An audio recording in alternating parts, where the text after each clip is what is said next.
Alors ici, je vous propose de parler des éléments structurants HTML5. En fait, l'évolution entre le HTML4 et le HTML5 s'est fait surtout par rapport aux balises structurantes. En fin de compte, ça veut dire quoi? Ça veut dire qu'on va avoir des balises qui vont nous permettre de pouvoir découper notre page web. Et ça, c'est vraiment très important.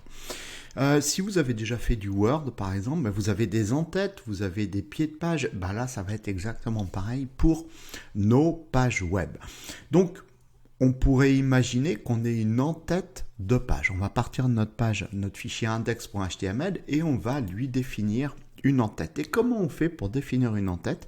Eh bien, la balise s'appelle header, H-E-A-D-E-R.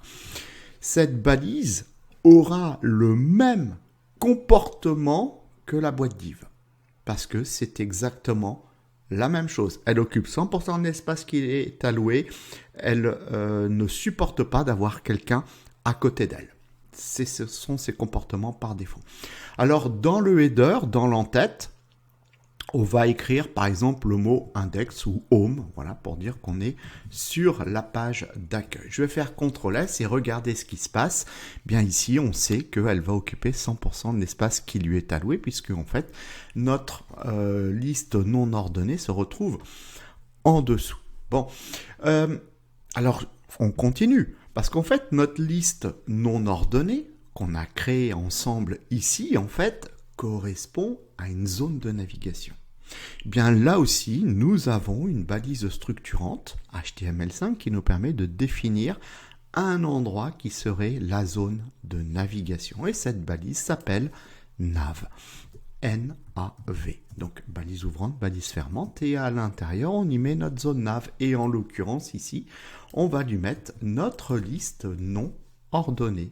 CTRL S, et voilà ce qui se passe. Alors, physiquement, ça ne change rien. Par contre, sémantiquement parlant, on n'est plus du tout sur le même niveau.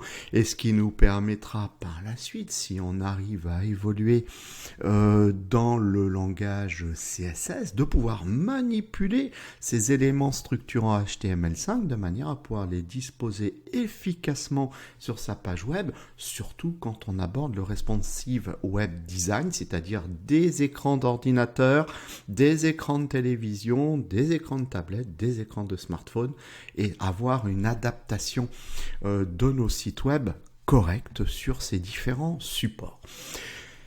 Qu'est-ce qu'on peut avoir d'autre? On pourrait très bien avoir une balise structurante qui s'appelle article, dans laquelle on aurait nos articles, nos paragraphes, nos titres de niveau 1, nos titres de niveau 2, etc.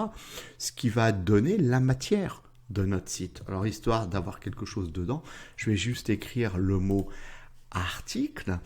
Je vous ai parlé des pieds de page. Eh bien, pour le pied de page, nous aurons une paire de balises qui s'appelle footer. Et donc, le footer, c'est le pied de page. Voilà, CTRL S. Donc ça, c'est une structure de page web classique dans laquelle on va utiliser, au lieu des boîtes div classiques, des balises structurantes HTML5. Ça ne rend pas obsolètes les balises div, bien entendu, mais il est préférable, lorsque vous construisez votre site ou lorsque vous commencez à réfléchir sur la création de votre site, d'utiliser ces balises structurantes à la place des boîtes div. Un header pour la zone d'entête, une paire de balises nav pour votre zone de navigation, une paire de balises articles pour y donner le contenu, la matière de votre site, et une paire de balises footer pour y définir un pied de page.